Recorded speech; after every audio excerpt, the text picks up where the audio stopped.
تو عوام کو کیسے یقین دلائیں گے آپ لوگ کہ آپ کا جو بجٹ ہے وہ حکومت کے بجٹ سے مختلف ہوگا، اور یہ کہ جو صوبائی فیصلے ہیں وہ آئینی ادارے کر رہے ہیں تو صرف ایک شخصیت تو نہیں کر رہی ہے نا؟ تو پھر آپ لوگ، اور اگر میں غلط نہیں ہوں تو سر آپ ہی کی جماعت تھی نا جب نواز شریف کی حکومت تھی اور نون لیگ کی حکومت تھی، تو ثاقب نثار صاحب کے پاس چلے گئے تھے اور پھر آپ ہی لوگ نے کہا تھا کہ جی جو ایک قیدی ہے، جو ایک شخص ہے جو کہ جیل میں ہے، وہ کوئی آئینی فیصلے نہیں کر سکتا. تو پھر آج آپ لوگ کیسے مشروط کر رہے ہیں کہ جی جب تک کہ بانی پی ٹی آئی سے ملاقات نہیں ہوگی تو آپ لوگ بجٹ جو ہے وہ پاس بھی نہیں ہونے دیں گے اور پیش بھی نہیں کریں گے؟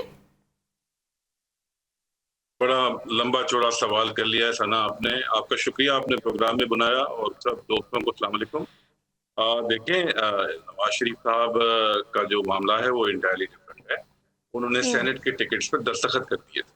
وہ اس وجہ سے ان کے ساتھ مسئلہ ہوا تھا کیونکہ وہ کنوکٹڈ تھے اس ٹائم پہ. خیر پاکستان میں کبھی کوئی کنوکٹڈ ہوتا ہے، کبھی کوئی فری ہوتا ہے، کبھی ایئرپورٹ پہ جا کے ان سے وہ بایو میٹرکس بھی لے لیے جاتے ہیں، کبھی ملک میں آنے نہیں دیا جاتا، کبھی جیل سے باہر نہیں نکلنے دیا جاتا. یہ بڑی مثالیں ہیں چھوٹے سے سیاسی ورکر کے ہوتے ہوئے سے لے کر وزیر اعظم تک، اور جو سابق صدر ہیں ان کے ساتھ بھی یہ ہو چکا ہے. تو نواز شریف صاحب کا معاملہ جو ہے وہ تھوڑا سا ڈفرنٹ ہے. یہاں پہ کوئی عمران خان صاحب کے ساتھ کوئی سگنیچر نہیں دے لیں. وہ ظاہر عوام نے جو ووٹ دیا ہے وہ ان کی ویژن کے حساب سے، ان کا نظریہ ہے، جو بھی عوام ان کے ساتھ ہے تو وہ انہوں نے اس وجہ سے ووٹ دیا ہے پی ٹی آئی کو. ورنہ پی ٹی آئی میں کوئی سہیل آفریدی صاحب ہوں یا گوہر صاحب ہوں یا سلمان اکرم راجہ صاحب ہوں، کوئی بھی ہو، ان کا کوئی ذاتی ووٹ نہیں ہے. وہ سارا ووٹ جو ہے وہ عمران خان کا شخصی ووٹ ہے. اس میں کوئی شک نہیں ہے، دو رائے نہیں ہے. اور اس میں بھی کوئی دو رائے نہیں ہے کہ عمران خان صاحب جو ہے ملک کے سب سے مقبول ترین لیڈر آج بھی ہیں، اور سب سے بڑی جماعت اگر آپ دیکھ لیں سیاسی جماعت تو وہ پاکستان تحریک انصاف ہے. اور دوسری بات یہ کہ جہاں سے ان کی ملاقات کا تعلق ہے، ان سے ملاقات کیوں نہیں ہو رہی؟ جب اسلام آباد ہائی کورٹ کے لارجر بینچ کا فیصلہ موجود ہے، وہ امپلیمنٹ کورٹ خود بھی نہیں کرا رہی. اس کے لیے ہم سپریم کورٹ میں جا رہے ہیں. سپریم کورٹ میں سلمان اکرم راجہ صاحب نے کہا تھا، ملاقات کی تھی جسٹس یحییٰ آفریدی صاحب سے. انہوں نے کہا تھا ان کو کہ عید کے بعد آپ کی فکسیشن ہو جائے گی. ساری چیزوں میں کنٹمپٹ کے وہ سارے کیسز ہیں. وہاں پہ اسلام آباد ہائی کورٹ کے چیف جسٹس صاحب محترم ڈوگر صاحب نے انہوں نے بلایا بھی تھا جیلر کو، یا جیلر کو خط لکھا گیا تھا. ان کے جواب میں یہی آیا تھا ٹائم پہ جو آپ کو لگتا ہے.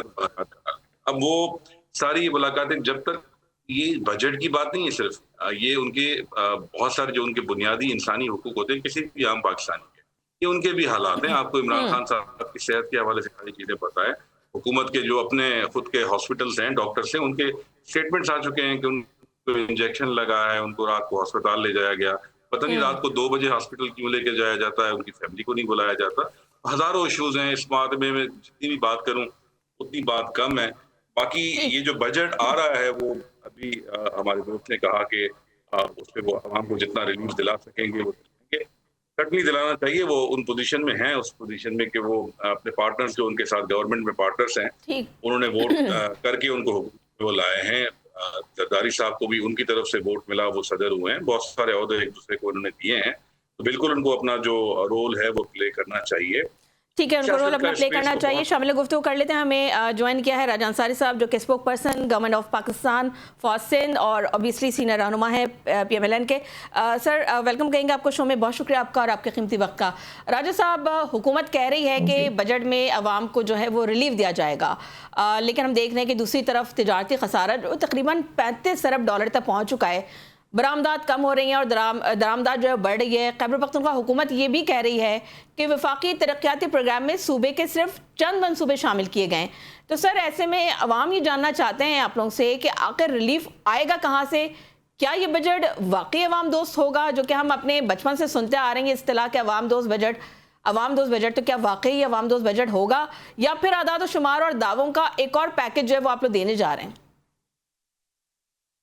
نہیں جی، بالکل عوام دوست بجٹ ہوگا، اور ہم اس پہ ضرور کوشش کریں گے کہ جو حالات اس وقت پاکستان کی اکانومی کے ہیں اور جس وجہ سے ہیں وہ بھی میں سمجھتا ہوں قوم جانتی ہے، اور قوم کو اس بات کا ادراک ہے کہ 2016 میں محترم نواز شریف صاحب جو وزیر اعظم تھے، انہوں نے آئی ایم ایف کو گڈ بائی کہہ دیا تھا، خدا حافظ کہہ دیا تھا. اور اس کے بعد جو ایڈونچر اس ملک کے ساتھ ہوئے، اور جس شخص نے کہا کہ میں آئی ایم ایف کے پاس کبھی نہیں جاؤں گا، اگر گیا تو خودکشی کر لوں گا، اب اس شخص کی مقبولیت کے دعوے تو کیے جا رہے ہیں لیکن کوئی ان سے پوچھ نہیں رہا کہ بھیا خودکشی کی تھی.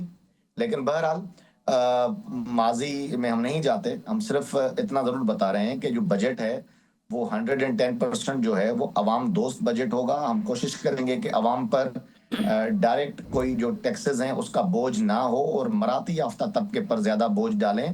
ہاں البتہ انڈائریکٹ ٹیکسز جو ہیں اس سے تو کوئی بھی نہیں بچ سکتا. پوری دنیا میں انڈائریکٹ ٹیکسز کا ایک الگ نظام ہے. تو ہم ماچس کی ڈبیا لیتے ہیں تو اس پر بھی ہمارا انڈائریکٹ ٹیکس کٹتا ہے، وہ ایک الگ سٹوری ہے.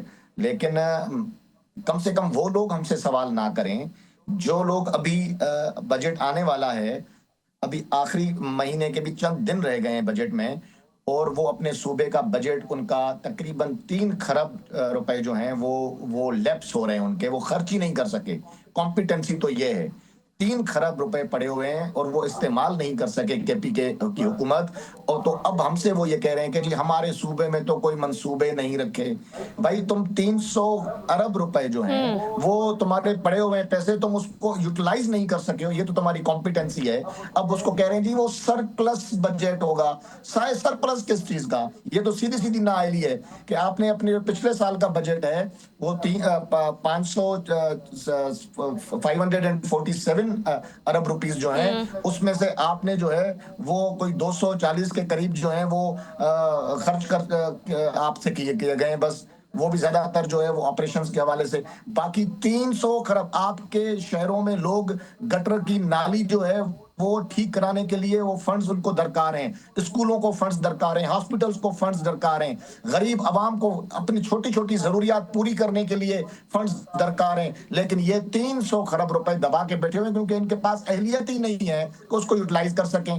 تو اب وہ کس منہ سے ہم سے جو ہے وہ ڈیمانڈ کر رہے ہیں کہ جب خود اپنی نااہلی چیخ چیخ کے بول رہی ہے. اور یہ اعداد و شمار خود کے پی کے گورنمنٹ نے خود جاری کیے ہیں اپنے ابھی ریسنٹلی کہ جی ہمارے پاس اتنے پیسے پڑے ہوئے تو خرچ کرتے ہیں. اچھا لیکن راجہ صاحب عوام کا سب سے بڑا خوف جو ہے، کیونکہ آپ بڑی ایک زبردست بات بتانا، آپ کہہ رہے ہیں 110% جو ہے وہ عوام دوست بجٹ ہوگا، لیکن عوام کا جو سب سے بڑا خوف ہے نا وہ یہ ہے کہ بجٹ آتے ہی بجلی، گیس، پیٹرول اور جو روزمرہ کی جو اشیاء ہیں وہ مزید مہنگی ہو جاتی ہیں. اور ایسا ماضی میں ہم نے دیکھا بھی ہے. قرضوں کی جو ادائیگیاں ہیں، آئی ایم ایف کی جو شرائط ہے اور بڑھتا ہوا جو مالی دباؤ ہے سر وہ سامنے ہے. تو کیا آپ آج قوم کو واضح یقین دہانی دے سکتے ہیں کہ بجٹ کے بعد عوام پر مزید بوجھ نہیں پڑے گا؟ صرف یقین دہانی لفاظی نہیں ہوگی، میں دلیل دے کر بات کرنے کا عادی ہوں. ابھی ریسنٹلی ہم نے بجلی سستی کی، بجلی سستی ہوئی، محترم وزیر اعظم نے پورا ایک اعلان کیا، سب پوری قوم کے سامنے بجلی سستی کی. اس کے بعد ابھی ریسنٹلی پہلے 1-2 ہفتہ پہلے جو ہے وہ 6 روپے کم کیے، ابھی 22 روپے ڈیزل اور پیٹرول پہ پھر کم کیے. آج بھی اگر پاکستانی روپے میں کنورٹ کیا جائے 1000 روپے سے بھی اوپر ہے لیٹر پیٹرول کا امریکہ میں. لیکن ہمارے پاس جو ہے وہ آج بھی اس رینج پہ نہیں پہنچا. تو عوام دیکھ رہی ہے کہ بجلی ہم نے بتدریج سستی کی، پیٹرول کی قیمتوں میں ہم کمی بتدریج لا رہے ہیں. یہ عوام نہیں کہہ رہی ہے، یا خوف عوام کو نہیں ہے، خوف ہے ان سوڈو انٹلیکچوئلز کو، خود ساختہ ماہر معاشیات کو، جن کا کوئی تعلق ہی نہیں ہے. بھائی آپ ڈاکٹر ہو لیکن آپ ماہر معاشیات بن کے بولو گے میں تو سچ بولوں گا، آپ کو ٹکے کا پتہ نہیں ہے. آپ چیٹ جی پی ٹی کر کے، گوگل کر کے پرانے ڈیٹاز ادھر ادھر سے کوئی ویریفیکیشن نہیں، آ کے عوام کے سامنے آپ بولنا شروع کر دیتے ہیں، طوطے کی طرح ٹائیں ٹائیں کرتے ہیں.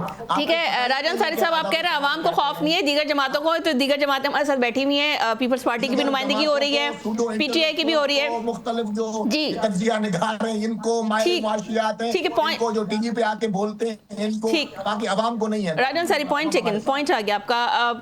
نجم عالم صاحب، آپ گفتگو سن رہے ہیں راجہ انصاری صاحب کی، ظاہر آپ لوگ اتحادی بھی ہیں، لیکن آپ یہ فرما دیجیے گا کہ اگر بجٹ میں تنخواہ دار طبقے، مزدور، کسان اور غریب، جو کہ آپ لوگ ان کی بات بھی کرتے ہیں، تو اس طبقے کے لیے اگر نمایاں ریلیف نہ آیا، آلدو کہ ابھی راجہ انصاری صاحب نے ابھی کہا ہے کہ جی 110% کہہ رہے ہیں کہ عوام دوست بجٹ ہوگا، لیکن اگر نہیں ہوتا، ریلیف نہ آیا، تو کیا پیپلز پارٹی حکومت کی حمایت برقرار رکھے گی یا پھر اپنے سیاسی وزن کا آپ لوگ عملی استعمال بھی کریں گے؟ دیکھیں، پیپلز پارٹی سمجھتی ہے کہ اس وقت ورلڈ کے بیس پہ پوری دنیا میں اس کا اثر پاکستان کو الگ تو نہیں ہے، تو اس میں کیا صورتحال ہے، اور ہم کوئی ایسی بات بھی نہیں کریں گے جو ہمیں پتا ہے کہ یہ حکومت کے بس میں نہیں ہے. مثلاً ہم کوئی ایسی بات نہیں کریں گے کہ جو حکومت کے بس میں نہیں ہے. ہمیں پتہ ہے حالات، ہم حکومت کو یہ سمجھانے کی کوشش کر رہے ہیں اور یہ کرتے رہیں گے کہ بھائی آپ بالکل کریں اگر آپ کو جہاں ہے، لیکن اپنی سمت یہ بنائیں کہ ہمارا جو اکنامی کا حال سب کو پتا ہے کہ جو اس سے ٹارگٹ یہ کریں کہ ہمیں عام آدمی کو کیسے ریلیف دینا ہے. مہنگائی ہو رہی ہے، حکومت کے کنٹرول میں نہیں ہے اس وقت جو حالات ہیں، لیکن ہمیں ذمہ داری کا وجہ صرف سیاست نہیں کرنی ہے، سیاست ہی خالی نہیں کرنی ہے کہ ہم سب سے آسان کام ہے سیاست میں کسی کو برا بلا کہنا، کو جی یہ کریے ہم یہ کر دیتے ہم یہ کر دیتے. میرے بھائی انصاف میں کہوں گا آپ 110% نہ کہیں. میں کیبنٹ میں بیٹھتا ہوں، مجھے پتا ہے کہ ابھی آپ پوری فیڈرل گورنمنٹ اور سب طرف کتنی پریشانیاں ہیں، ہمیں اس کو رکھتے ہوئے اور پی ٹی آئی کے دوستوں سے بھی کہوں گا میں کہ اس وقت ہم بہت بڑے کرائسس میں ہیں. اس میں سیاست کرنے کے بجائے کہ ہم ایک دوسرے کے خلاف بولتے رہیں، اٹس ناٹ گڈ. ہم کو جو گراؤنڈ ریئلٹی ہے اسی پہ بجٹ آنا چاہیے. ہاں فوکس یہ ہونا چاہیے کہ جو غریب آدمی ہے جس کی قوت خرید کم ہے اس کو کسی طرح سے ریلیف دیں.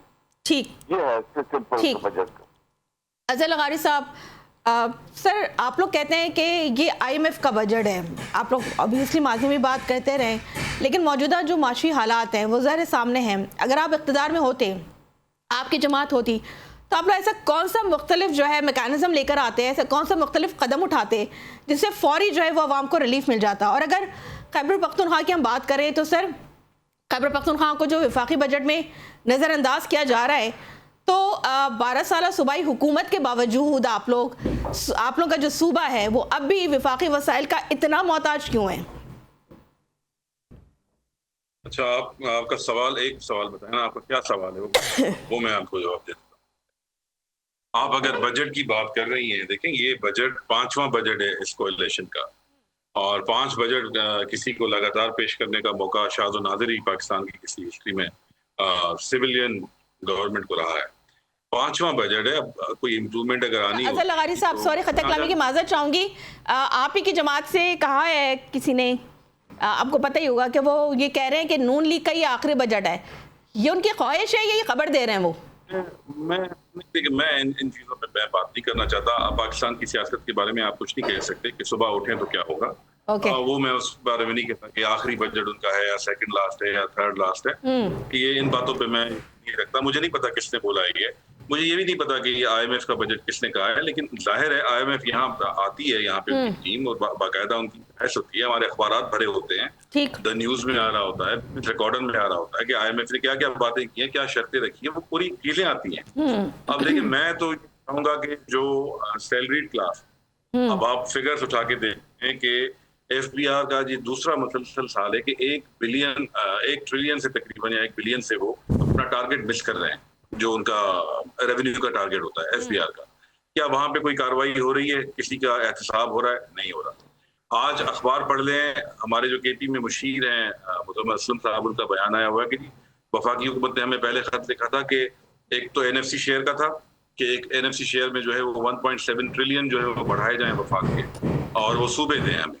اور اس کے بعد پھر انہوں نے کہا کہ 35 ارب، پہلے لکھا تھا کہ 35 ارب کسی مد میں ان کو چاہیے تھے، اب وہ بڑھا کے اس سیکشن میں 65 ارب کر دیا. انہوں نے مینشن نہیں کیا کہ کس چیز ہے، لیکن وہ کہہ رہا یہ آفیشیل ساری خط و کتابت ہے گورنمنٹ کے ساتھ، وفاقی حکومت کے ساتھ. تو یہ ایک تو یہ این ایف سی شیئر کی بات ہے کہ جی وفاق کو یہ بھی چاہیے تھا کہ پاکستان ایک فیڈریشن ہے، یہ یہاں پہ جتنے بھی صوبے ہیں یہ ایک ریٹن ایگریمنٹ کے ساتھ انہوں نے ملک میں شامل ہوئے، ملک بنا پاکستان کا قائد اعظم محمد علی جناح کی قیادت. اب یہاں پہ جو مسائل ہیں، یہ سب سے بڑا مسئلہ یہاں پہ سیلریڈ کلاس ہے. سیلریڈ کلاس کو اتنا ٹیکس کیا گیا ہے کہ ان کی بالکل زندگی حرام ہو گئی ہے. جتنی ان کی تنخواہ بڑھتی ہے وہ دوسرے سلیب میں آتے ہیں، اور وہ سلیب اتنا ان کا گندھا ہوتا ہے کہ ان کی جو انکریمنٹ لگی ہوتی ہے وہی اس میں چلی جاتی ہے. آپ پاکستان کو نا امریکہ سے کسی اور ملک سے کمپیئر نہیں کر سکتے. امریکہ کی جو پاور پرچیز ہے، جو اکانومی ہے، جو ان کا ڈالر ہے، جو ان کی چیزیں ہیں، وہ بہت آگے ہیں ہم سے.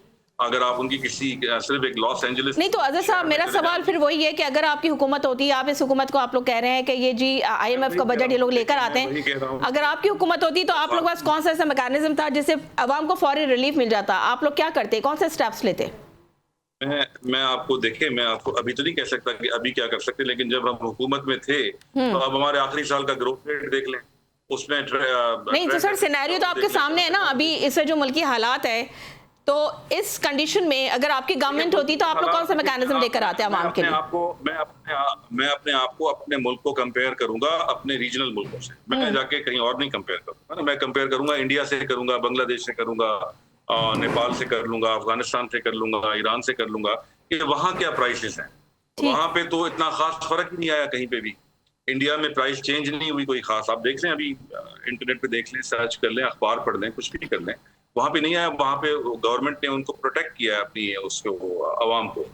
ہم نے 250 260 روپے سے پرائس بڑھا کے 458 پہ پہنچائی، اب وہ 250 اور 458 کا جو گیپ ہے 200 روپے کا، اب اس کے بیچ میں جو ہے حکومت نے کم کر کے اس وقت بھی میرے خیال میں 380 ہے، 383، تو اس میں کیا کمی ہوئی ہے؟ یہ تو 123 روپے زیادہ ہیں، وہ بھی عوام برداشت کر رہے ہیں۔ آپ کے پاس 3-4 راستے ہوتے ہیں، ایک آپ سیاست کریں، سیاست میں اگر اسپیس نہیں ہے، سیاست مینلی پارلیمنٹ میں ہوتی ہے، پارلیمنٹ میں آپ دیکھ لیں میاں نواز شریف صاحب کی، میاں شہباز شریف صاحب کی، میاں حمزہ شریف صاحب کی، تینوں کی اٹینڈنس جو ابھی جو سیشن ہوا اس میں 0 ہے، کوئی اٹینڈنس نہیں کیا انہوں نے، حالانکہ دوسرے اور کئی مرتبہ کورم کی نشاندہی کی وجہ سے اجلاس نہیں ہوا، وہاں سیریسنس نہیں ہے۔ اس کے بعد پھر آپ آ جائیں عدالتی نظام پہ، تو عدالتی نظام میں تو میں کچھ بات نہ ہی کروں تو اچھا ہے۔ اس کے بعد لوگوں کو یہ حق حاصل ہوتا ہے کہ وہ کسی نہ کسی انداز سے پروٹیسٹ کریں، اب وہ پروٹیسٹ کرنے کے اوپر بھی بڑے مسائل ہیں، تو اس طرح مسئلوں کو دبایا نہیں جا سکتا، مسئلوں کو ایڈریس کرنا پڑے گا۔ وہ کہتے ہیں نا کہ the best way to face the problem, solve the problem is to face it۔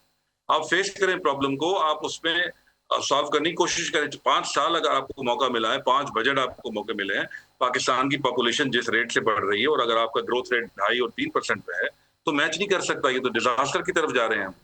تو ہمارے ملک میں یہ بہت ضروری ہے کہ سین فیصلے لیے جائیں اور جو فیصلے ہوں وہ عوام کے حق میکسیمم جتنا بھی آپ پہلے تو آپ پروٹیکٹ کر سکتے ہیں نا، وہ آپ پروٹیکٹ کریں سیلریڈ کلاس کو اور مزدور کلاس کو، کیونکہ وہ پسا ہوا طبقہ ہے۔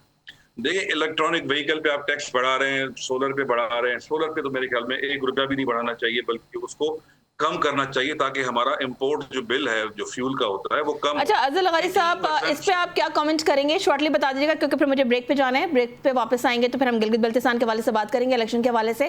سر مجھے صرف یہ بتائیے گا کہ علیمہ خان صاحبہ نے باقاعدہ سہیل آفریدی کو روکا، انہوں نے کہا آپ کیسے جو ہے بجٹ منظوری کی بات کر رہے ہیں، آپ ان کو کہیں کہ جی ہماری بانی پی ٹی آئی سے ملاقات ہوگی تو ہم بجٹ جو ہے وہ پیش بھی کریں گے اور پاس بھی ہونے دیں گے، پریزنٹ بھی کریں گے، ادروائز ہم 10 جون کو جو ہے وہ دھرنا دیں گے۔ تو سر یہ مناسب بات ہے آپ کو لگتا ہے؟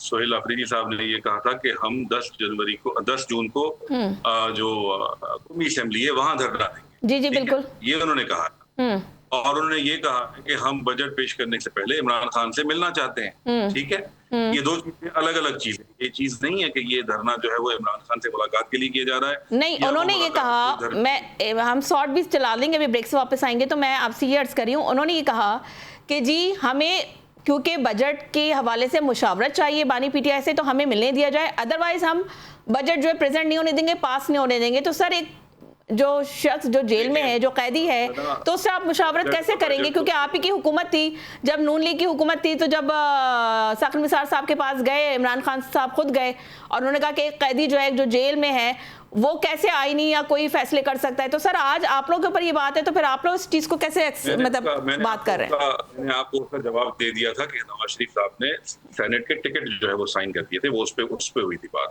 وہ ایسی بات عمران خان کے سائن نہیں ہونے بجٹ پہ۔ ٹھیک ہے، دوسری بات یہ کہ میں نے عمران خان صاحب کی ملاقات نہ ہونے کے اوپر بھی میں نے آپ کو بتا دیا کہ یہ غلط ہے، بلکہ عمران خان صاحب کو چھوڑ دے، کوئی بھی قیدی ہو اس سے کسی کی ملاقات نہ کرنے دینا، اس کو آئسولیشن میں رکھنا، قید تنہائی میں رکھنا، کسی کو بھی چھوڑ دیں آپ عمران خان کی بات کو۔ دوسری بات، علیمہ خان صاحبہ اپنی بھائی کے لیے ہیں، ظاہر ہے وہ ڈیسپریٹ ہیں کہ ان سے ملاقات ہو ان کی، تو وہ ہر طریقے سے چاہتی ہیں کہ کوئی نہ کوئی طریقہ نکل آئے کہ عمران خان سے ملاقات ہو جائے، وہ اس کی وجہ سے وہ کہہ رہی ہیں۔ لیکن بجٹ جو ہے وہ ظاہر ہے عوام کا پیسہ ہے، عوام کا بجٹ ہے، وہ نہیں رک سکتا، ظاہر پیش ہونا ہے۔